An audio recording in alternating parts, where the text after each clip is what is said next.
El nom de la companyia és el Teatre de l'Home Dibuixat i es va constituir l'any 1992.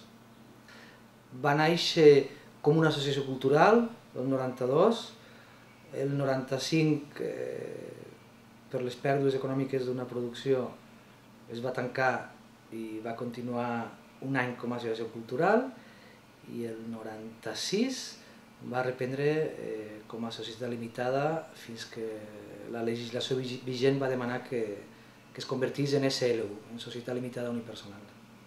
La companyia, legalment, jo soc l'empresari, soc l'únic gerent i administrador, però jo considero que la companyia són totes aquelles persones que en cada moment determinat formen part d'un equip artístic que s'encarrega de la producció de l'espectacle.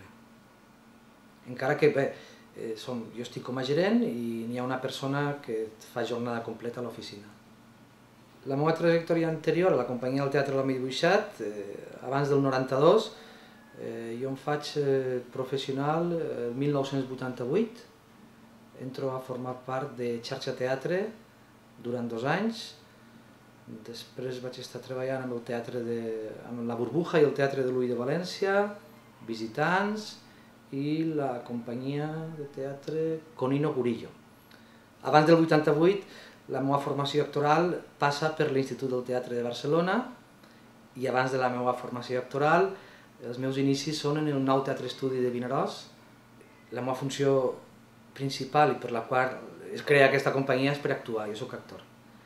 Encara que m'encarregue de la part de producció i també de distribució. La finalitat de la companyia va ser l'any 92 actuar, fer un espectacle per a pujar dalt de l'escenari i per a intentar crear el meu propi lloc de treball i també el meu propi espai on projectar els meus interessos artístics. La companyia naix en una versió en valencià del Ñaqueo de Piojos y Actores, de José Sánchez Sinisterra, una versió en valencià que es deia Els polls dels actors. 3 momentos claves en la trajectòria de la companyia. Mare meva. Bueno, l'estrena dels polls dels actors, evidentment, perquè va ser una entrada bastant significativa dins del panorama teatral valencià. El muntatge es va presentar a la Mostra de Teatre d'Alcoi i a partir d'ahir vam fer pràcticament tot el circuit teatral valencià, vam anar a Catalunya i vam començar a obrir mercat a la resta de l'Estat. Després dels polls dels actors, possiblement el Mono Sapiens siga una proposta en la que s'integra un poc la meva visió del teatre. El teatre té que ser un lloc on l'actor és l'element fonamental. M'interessava en aquella època el que és la composició física del personatge. El Mono Sapiens és un simi, per tant tenia que tindre una caracterització i una composició física molt ben feta per a que el personatge fos creïble, i l'espectacle també tenia un discurs en el qual, a partir d'una altra espècie, d'un simi, es proposava una visió, una mirada, una crítica a la societat humana actual. Sempre m'ha interessat molt plantejar-me, quan tinc un projecte artístic, què és el que vaig a dir, què és el que s'endurà l'espectador cap a casa quan s'apaguen les llums i es tanca el teló. I crec que en el Mono Sapiens confluïxen diverses de les coses que m'interessaven, un treball físic i de composició física interessant i un discurs. I potser el tercer moment així més significatiu de la companyia és l'aparició de l'espectacle Pedra a Pedra. És un canvi radical respecte als registres anteriors de la companyia. Hem fet teatre de sala per a xiquets, per a adults, hem fet comèdia, hem fet drama, hem fet el Ñaque, que és un text contemporani però molt carregat del teatre del segle d'or espanyol, hem fet teatre de carrer, però el canvi fort jo crec que és canviar de ser actor a ser titellaire. De repente tu no ets el protagonista, sinó que has de deixar-li el protagonisme a un altre element que tu manipules. Per tant, deixes de ser actor i passes a ser manipulador. I Pedra a Pedra es podria definir com un espectacle de teatre d'objectes. Estos són, diguem-ne, els tres moments més importants del naixement, amb els polls dels actors,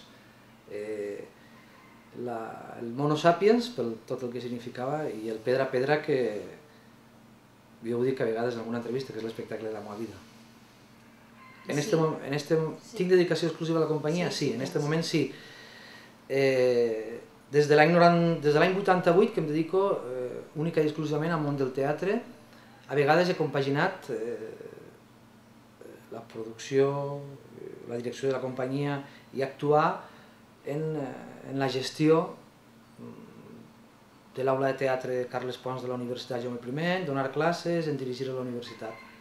Però des del juny del 99 que em dedico única i exclusivament al teatre de la Medi Buixat. L'última ajuda a producció que vaig demanar a Teatres de la Generalitat va ser l'any 2007 per l'espectacle Pedra a Pedra. A partir d'ahir, del 2008 al 2011, les ajudes s'han demanat a gira. En l'any 2007, si no recordo malament, la subvenció rondava els 15.000 euros. I és un espectacle de teatre d'objectes, de xicotet format, en funcions escolars 75 xiquets, en funcions familiars 100, dura mitja hora, i és una proposta en la qual, a partir de pedres, clòtxines i fustes trobades en la platja, apareixen una sèrie de personatges i es conta una història sobre la llibertat creativa o la llibertat de viure cadascú com vol, la intolerància i el valor de l'amistat. L'essència de l'obra de Pedra a Pedra jo crec que neix en la sorpresa. En la sorpresa que l'espectador es troba quan, en una escenografia de sorra, una platja, n'hi ha 4 pedres amuntonades, un tronc, unes clòtxines, i a partir d'aixòs elements, davant la mirada de l'espectador, es van composant uns personatges que adquireixen vida i que tenen la capacitat de relacionar-se, de contar una història i de crear un conflicte, que és la base del teatre. Jo crec que és la sorpresa l'element fonamental. Primer que res, treballar. Gaudir molt d'estar dalt d'un escenari i el que transmet l'obra és la necessitat d'entendre i comprendre els altres per molt diferents que siguin de nosaltres. El protagonista de l'espectacle és l'home llauna, un petit personatge que té el cos de llauna rovellada i un cap de pedra, un cor de pedra, i camina amb els meus dits. I resulta que ell té un problema amb els seus veïns. El senyor no, el senyor ui ui ui ui, i el senyor ah, que el rebutgen, que no volen jugar amb ell perquè és diferent, perquè busca pedres, les guarda, les col·lecciona i fins i tot se les menja perquè és una titella. I llavors es produeix un fenomen d'intolerància. I crec que és un tema bastant actual avui en dia. Ho ha sigut sempre. Tots, com a individus i totes les cultures, tenen temor a l'altre perquè és diferent, perquè no se l'entén, perquè resa d'una altra manera, perquè pensa d'una altra manera, perquè menja d'una altra manera, perquè viu d'una altra manera. Però no ens adonem que el món és així. I ho ha sigut sempre. I a més, és una de les grans riqueses. A tots se mos ompli la boca quan veiem la diversitat d'espècies vegetals i animals que hi ha al planeta. I en canvi rebutgem la diversitat de la nostra pròpia espècie. Per tant, és tirar-nos pedres sobre el nostre terrat. Aquest és un dels temes que planteja l'espectacle.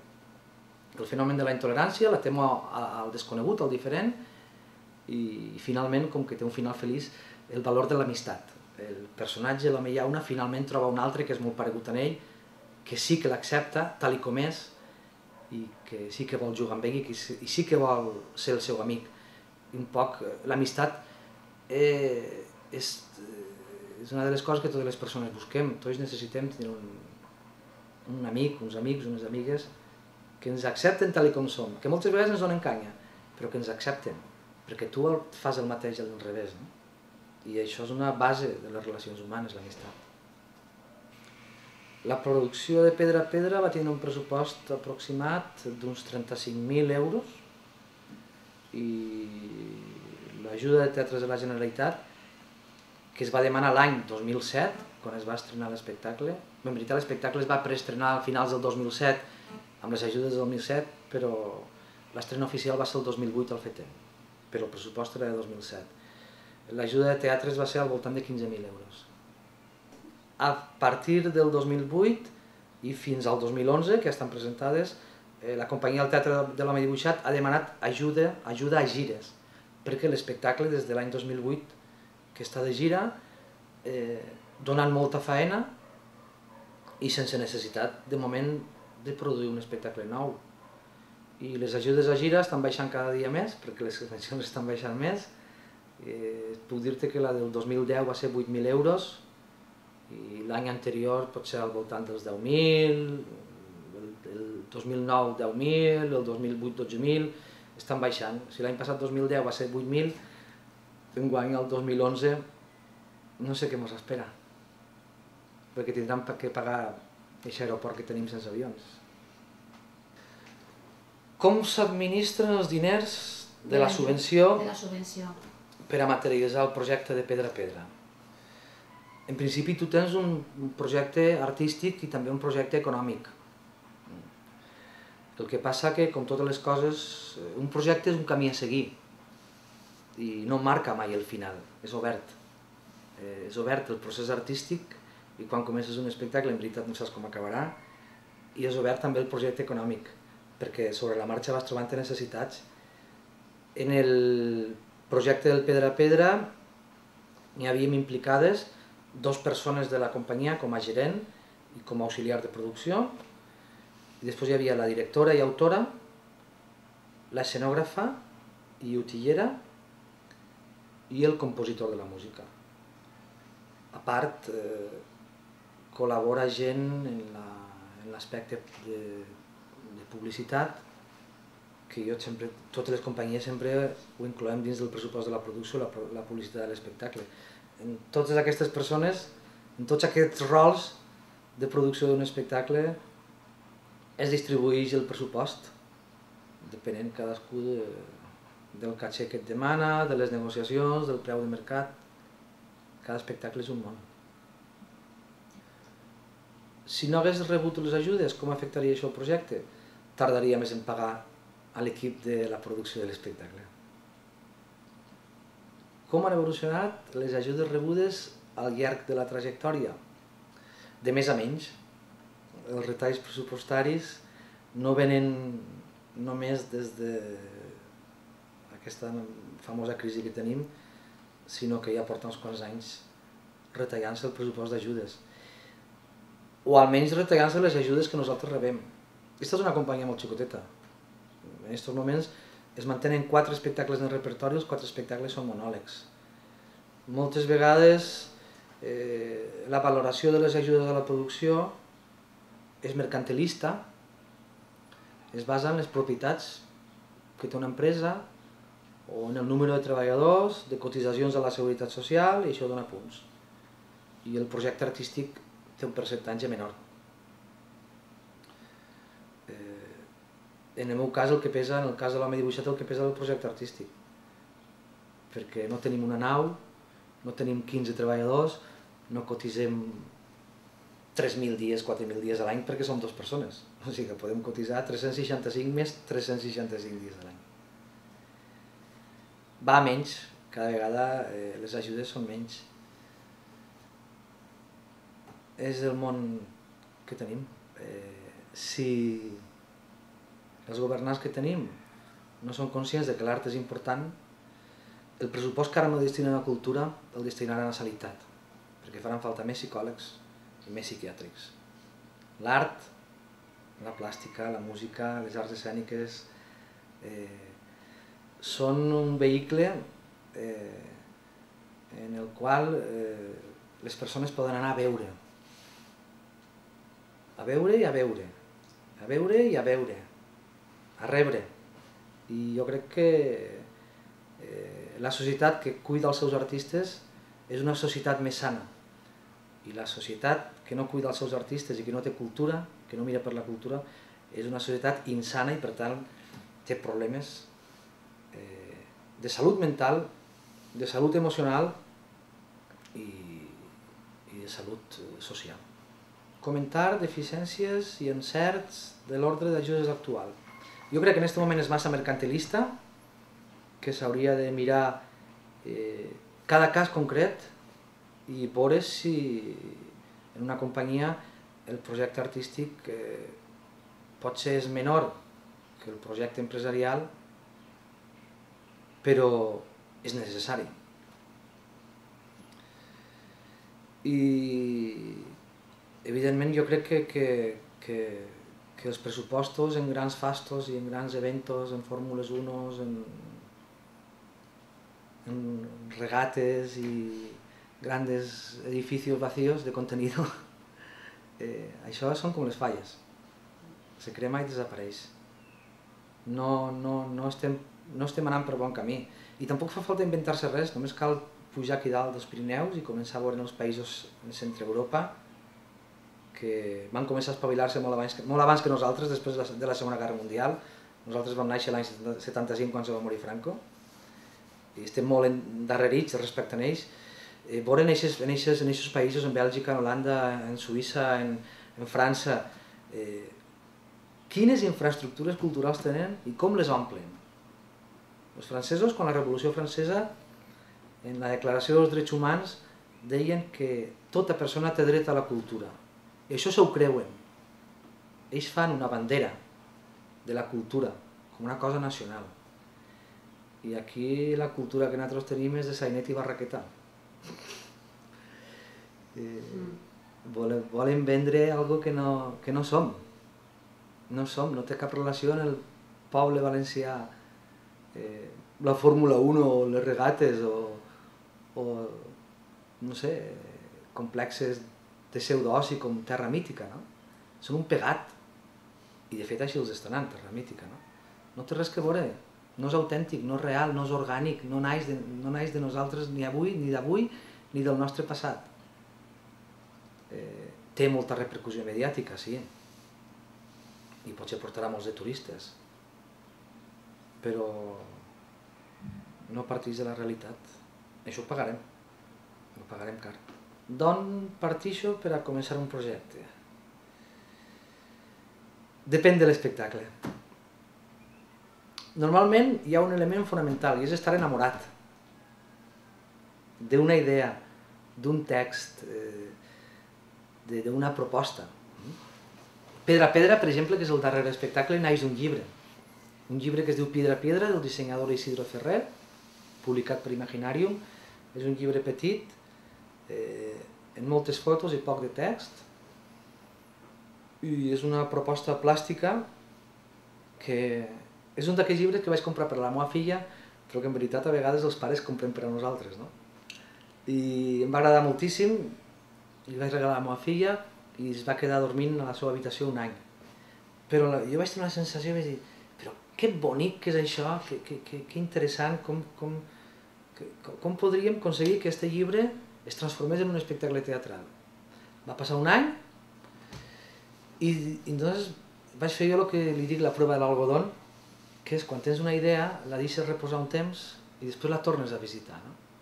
I si aquesta idea te torna a despertar les mateixes sensacions, les mateixes emocions que la primera vegada, aquesta idea és bona. I així va passar, vaig veure el llibre i vaig dir, bueno, anem. Això va passar en gener, i a gener 2007, i al novembre de 2007 l'espectacle s'estrenava. Enamorar-te. Enamorar-te i tindre una base que tu necessites compartir amb els altres. Perquè la gent que fa art o la gent que fem teatre el que fem és compartir. Però si tu vols que el públic s'emocione o vols que al públic se li desperta una certa idea, això va estar tenint que passar tu. I a vegades te passa per un llibre de fotografies infantil, a vegades te passa per un text, a vegades te passa per una idea i llavors la treballes a partir d'improvisacions, però sempre que aquest punt de partida siga algo que per a tu siga molt necessari. I si ho és, com no ets diferent de la resta dels humans, ho serà per als altres. I també els interessarà. Els emocionarà, els farà pensar i crearem aquest intercanvi que es produeix entre escenari i públic. Les fases en la creació dels meus treballs, com la pregunta d'abans, depèn de l'espectacle. Si tu tens un text, busques el director, crees l'equip, vestuari, escenografia, il·luminació, patatim patatam, i ens posem tots al mateix temps a treballar l'espectacle. Normalment se sol fer al principi unes sessions que es diuen treball de taula, on el director fa una posada en comú de les seues idees respecte als determinats camps que cadascú ha de treballar. I a partir d'ahir, en el meu cas del monòleg, jo me quedo sol en el director i en el local d'assajos comencem a treballar l'espectacle. Però es pot donar el cas, com per exemple en Pedra a Pedra, que naix un llibre que no hi havia una història feta i que hi havia que construir-ho tot, fins i tot els personatges. I tindre els personatges, les titelles, els objectes per a manipular, era fonamental. Molt abans que la història i que els diàlegs i que tot. Per tant, el procés era un altre. Un procés que a mi em va desconcertar moltíssim, perquè jo no coneixia. I la meva formació és d'actor de text, no? I llavors, de sobte, no tindre el text per assajar un espectacle, et sents buit i perdut i no saps per on vas, no? Però vaig tindre la gran sort, i crec que la intel·ligència, de triar una bona directora que tenia coneixements en el tema, molta sensibilitat, i ella em va conduir molt bé en tota la producció de l'espectacle. Però si una producció dura un mes i mig de treball, els primers 30 dies van ser de treball de taller, de creació de tots els materials necessaris. I després es va ensamblar tot en 15 dies. Quin gènere o quin estil teatral defineix la companyia? Jo sempre dic que les produccions del Teatre de l'Home Dibuixat són eclèctiques. És a dir, han caminat per diferents estils i gèneres teatrals. Suposo que per la meva curiositat i perquè estic obert a tot. He pogut fer un espectacle on el text és la base fonamental de creació de l'espectacle, com en els polls dels actors o en el Mono Sapiens o en Infantillatges, i després al cap d'uns anys, per curiositat, m'introduïsc en el món del teatre d'objectes que no té res que veure. Per tant, jo, com te deia abans, considero que t'has d'enamorar d'una idea o d'un projecte. I llavors els mitjans que tens que utilitzar depèn de la idea o depèn del projecte, són uns o són uns altres. Hem treballat en màscares, hem treballat només en actor, hem treballat en objectes. Cada producció necessita un registre, necessita un estil. I jo crec que el que ha de fer el productor, que és el meu cas, el productor artístic, és saber envoltar-se d'un equip que comprengui quina és la proposta i cap a on vols caminar. I a vegades contractaràs un director que saps que és molt solvent en treball d'actor de text, però este director per a dirigir teatre d'objectes no et serviria. I un poc també aquesta diversitat de propostes fa que el meu treball en cada nova producció sigui un tirar-me a la piscina de cap. A vegades en terrenys desconeguts, que això fa molta temor. Però si un treballa sempre acotaet en el seu estil, no progressa. Llavors arriba un moment determinat que mires les tecles del piano i dius no, ara anem a tocar aquesta d'aquí a la punta del tot. I això suposa un recorregut i un esforç i un patiment durant els assajos i unes inseguretats, les famoses inseguretats que tenim els actors quan assagem, que ens pensem que no valen per res i que jo no serveixo per fer teatre i te'n vas cap a casa desil·lusionat, però bueno, és una gràfica, no? Que es va dibuixant durant tota la producció dels assajos de l'espectacle i que esperes que el dia de l'estrena arribi a dalt, a bon port. Quins són els meus referents en les creacions? Moltíssims. Hi ha una persona fonamental en la meva vida teatral que és Pep Cortés, un actor alcoià que va viure durant uns quants anys a Castelló i que va deixar la seva llavor en Castelló i que ara diguem-ne que està exiliat a Barcelona. Pep és un element fonamental. No només la seva visió del món del teatre, sinó la seva visió de la vida. Jo moltes vegades, quan no he sabut què fer, penso, Pep què faria? I normalment l'encerto. Altra gent, Carles Pons, i així a nivell més d'estat espanyol, puc tindre referents de comedians, referents d'alguns espectacles del Teatre Fronterizo, de Sanchis Sinisterra, un poc, això per ahir és mala cosa. Darío Fo. Jo no manipulo el públic. Com el manipulo? No el manipulo. No crec que sigui el terme correcte. Jo l'intento conduir. L'intento conduir en una història que estem representant i intento moure-li cosetes. Mira, en la vida, aquelles coses que no t'han despertat emocions s'obliden. I aquelles coses que t'han despertat emocions es recorden.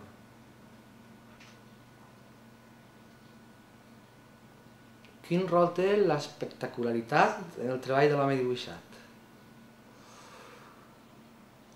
Podríem dir-ne que tot, perquè formem part del món de l'espectacle.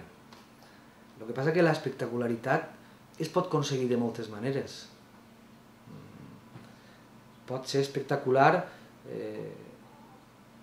com un funambulista passa per la corda fluixa. Molt espectacular. Quanta més altura li poses, millor. Més espectacular és. Però també pot ser espectacular que unes pedres i un tros de llauna rovellada que fa un moment estaven en terra s'acoplen amb uns imants i comencen a caminar. I siga un personatge que respira, que mira, que té sentiments i que t'explica una història. Això també és espectacular. L'espectacularitat es pot aconseguir de moltes maneres. A mi no m'interessa la gran espectacularitat. Diuen que en el pot petit hi ha la bona confitura. En el meu cas, fent monòlegs i buscant cada vegada més proximitat en el públic. Tanta que l'espectacle Pedra a Pedra, per exemple, el públic puja dalt de l'escenari. No és un espectacle concebut a la italiana, jo estic dalt de l'escenari i el públic està baix. Hi ha massa distància. M'interessa molt la proximitat, m'interessa molt poder mirar-li la gent als ulls i que gaudisquen de lo que Sanchis Sinisterra diu l'aquí i l'hora, no? Aquest moment únic, irrepetible, en el qual algú que vol contar una història es troba en algú que la vol veure i escoltar, no? I això també és espectacular, perquè en un món on les tecnologies ens dominen, les audiovisuals, internet, les xarxes socials, tot, que les persones, sense cap tipus de complement tecnològic, puguem, com a mínim, passar un rato, una estona, sense avorrir-nos, que ja és important, no? Però si a més ens transmitim coses, això és espectacular. Això és el no va más. Perquè és el que estem perdent. Cada vegada la nostra societat és més freda, més distant. Les relacions humanes s'estan deteriorant a uns passos agegantats. A l'escola ens ensenyen tantes coses que no serveixen per a res, però ens ensenyen a gestionar les nostres emocions, ens ensenyen a comprendre com és la naturalesa humana, ens ensenyen a gestionar els conflictes, que és un dels grans problemes que patim tots en el dia a dia, en la parella, en els fills, en els pares, en la família, en els amics, en el treballador empresari, patim, patam. El conflicte és la base del teatre no perquè ho digués un grec fa molts anys, perquè és la base del teatre perquè és la base de la vida. Però els conflictes, quan tenen una solució positiva, tu en surts fort i amb energia, però quan tenen un final negatiu, tu t'afones i tu passes mal. Però si sapiguessis gestionar les teves emocions i gestionar els teus conflictes, les persones tindrien molta més salut emocional i mental. Ja no sempre ho he dit, això. Però m'entens, no? Intentar veure en aquest moment què és el que em passa a mi i com puc plasmar-ho en el llenç en blanc. Amb quina estètica em sento identificat? En aquests moments en la de pedra a pedra, en el teatre d'objectes, d'alguna manera l'art, l'objecte trouvé i la plàstica contemporània. M'interessa en aquests moments molt l'art contemporani. Sí, crec que puc treballar fora de les estructures de recolzament, de subvencions, patim, patam, i de quina manera. En aquests moments, mira, és que en aquests moments sí, perquè com diuen els gringos, vals el que val el teu últim espectacle. En aquests moments el meu últim espectacle val molt. Per tant, podria sortir-me'n de les subvencions i poder funcionar. Però a mi me contraten diputacions, ajuntaments, governs regionals, per tant, depèn totalment del diner públic. No faig comunions, no faig bodes i bautitos i no me busca la Volkswagen per a inaugurar un concessionari.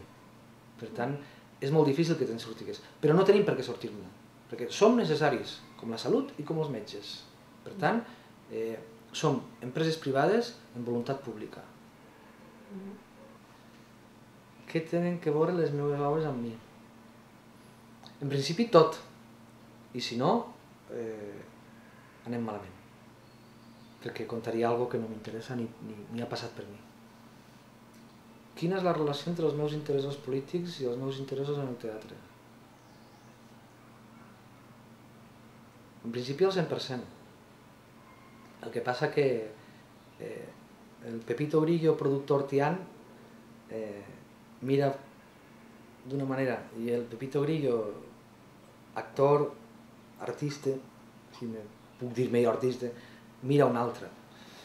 Moltes vegades seria molt més radical del que soc en els plantejaments, no només estètics, sinó ideològics. Però n'hi ha que fer una combinació perquè en el fons tens que viure d'això. Què és l'específic del teatre per a mi?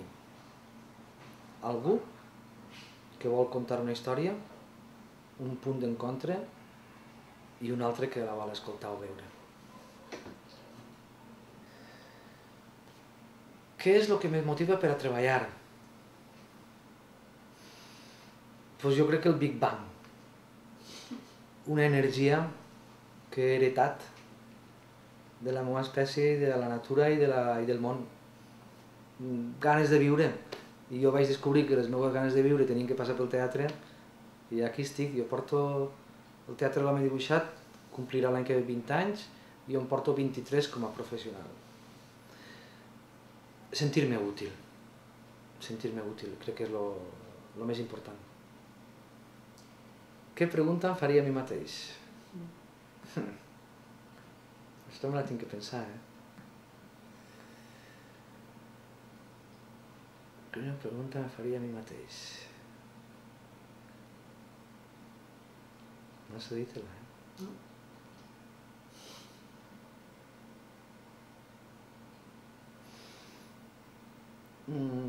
Potser em podria fer la pregunta si crec que sóc honrat en les meves propostes teatrals. I te contestaria que ho intento.